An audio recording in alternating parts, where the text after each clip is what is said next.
दज्जाल कौन है? ऐसी शख्सियत जिसका नाम सुनते ही नबी सल्लल्लाहु अलैहि वसल्लम की आंखों में चिंता आ जाती थी। एक ऐसा फितना जिसके बारे में मोहम्मद सल्लल्लाहु अलैहि वसल्लम ने कहा कि आदम की पैदाइश से लेकर कयामत तक उससे बड़ा कोई फितना नहीं होगा।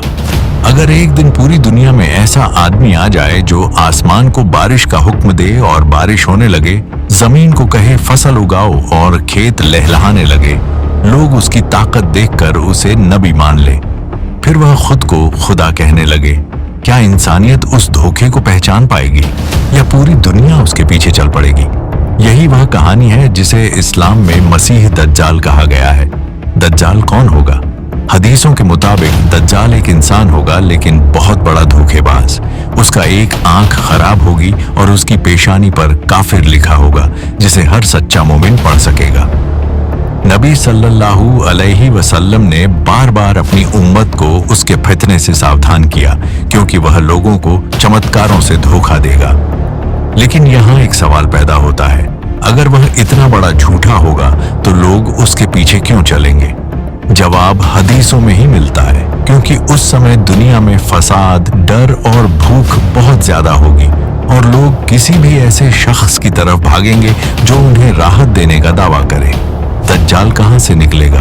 नबी सल्लल्लाहु अलैहि वसल्लम ने फरमाया कि वह मशरिक यानी पूर्व की तरफ से निकलेगा, उस इलाके से जिसे पुराने जमाने में खुरासान कहा जाता था। कुछ रिवायतों में यह भी आया है कि वह इस्फहान के यहूदिया नामी हिस्से से निकलेगा और उसके साथ 70,000 लोग होंगे। यही वजह है कि जब भी दुनिया में उस इलाके के आसपास कोई बड़ा संघर्ष होता है तो लोगों के मन में यह सवाल उठने लगता है कि क्या यह वही दौर है जिसकी भविष्यवाणी हदीसों में की गई थी? दज्जाल क्या करेगा? दज्जाल का सबसे बड़ा हथियार तलवार नहीं होगा, बल्कि धोखा होगा। हदीसों में आता है कि उसके साथ खाने के पहाड़ और पानी की नदियां होंगी। जो लोग उस पर ईमान लाएंगे उन्हें आराम और खुशहाली मिलेगी, और जो इनकार करेंगे उन्हें भूख और मुसीबत का सामना करना पड़ेगा। यही वजह होगी कि बहुत से लोग मजबूरी में उसके पीछे चल पड़ेंगे।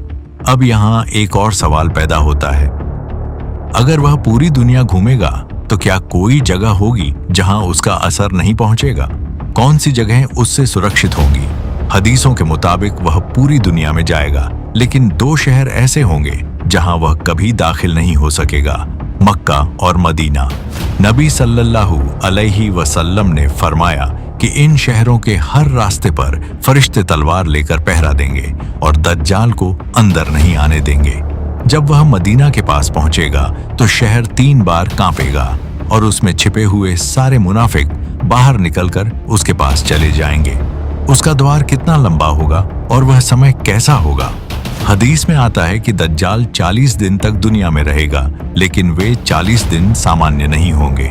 पहला दिन 1 साल जितना लंबा होगा, दूसरा दिन 1 महीने जितना, तीसरा दिन 1 हफ्ते जितना और बाकी दिन सामान्य दिनों जैसे होंगे। सोचिए, उस अजीब समय में लोग कैसे नमाज पढ़ेंगे, कैसे रोजा रखेंगे? सहाबा ने यही सवाल नबी सल्लल्लाहु अलैहि वसल्लम से पूछा था और उन्होंने जवाब दिया कि लोग उस दिन को सामान्य दिनों की तरह हिस्सों में बांटकर इबादत करेंगे। दज्जाल से बचने का तरीका क्या है? नबी सल्लल्लाहु अलैहि वसल्लम ने साफ हिदायत दी, जो दज्जाल के बारे में सुने वह उससे दूर रहे, क्योंकि आदमी उसके पास जाएगा यह समझकर कि वह मोमिन है, लेकिन उसके शक और धोखे की वजह से उसका अनुयायी बन जाएगा। और एक और हदीस में बताया गया कि सूरह कहफ की शुरुआती आयतें पढ़ना उसके फितने से सुरक्षा देगा। दज्जाल की मौत कैसे होगी? जब उसका फितना पूरी दुनिया में फैल जाएगा, तब अल्लाह अपने एक नबी को फिर से जमीन पर भेजेंगे, ईसा अलैहिस्सलाम। वह दज्जाल का पीछा करेंगे और आखिरकार उसे लोड के पास कत्ल करेंगे। उसी पल से उसके फितने का अंत शुरू हो जाएगा। अब सवाल जो आज हर इंसान पूछ रहा है, आज दुनिया में ईरान और इजराइल के बीच टकराव, जब लोग सुनते हैं कि दज्जाल मशरिक से निकलेगा और कुछ रिवायतों में इस्फहान का जिक्र आता है, तो तुरंत यह सवाल उठता है, क्या यह वही दौर है? क्या दज्जाल का समय करीब है? लेकिन यहाँ एक अहम बात समझना बहुत जरूरी है, खुरासान। उस समय का बहुत बड़ा इलाका था जो आज के कई देशों में फैला हुआ था। इसलिए हर मौजूदा युद्ध को सीधे दज्जाल से जोड़ देना इल्मी तौर पर सही नहीं माना जाता।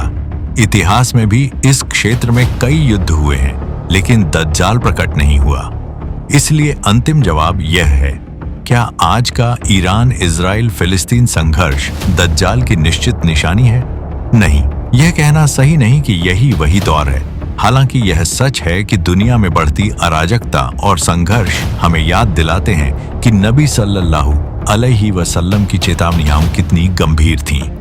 असली सवाल यह नहीं है कि दज्जाल कब आएगा, बल्कि यह है कि अगर वह समय आ जाए तो क्या हमारा ईमान इतना मजबूत होगा कि हम उसके फितने से बच सके। मैं दुआ करता हूं कि अल्लाह हमें इस गुमराह होने से बचाए। कमेंट में लिखिए आमीन। अगर आपको ये वीडियो पसंद आई तो लाइक और चैनल को सब्सक्राइब जरूर करना।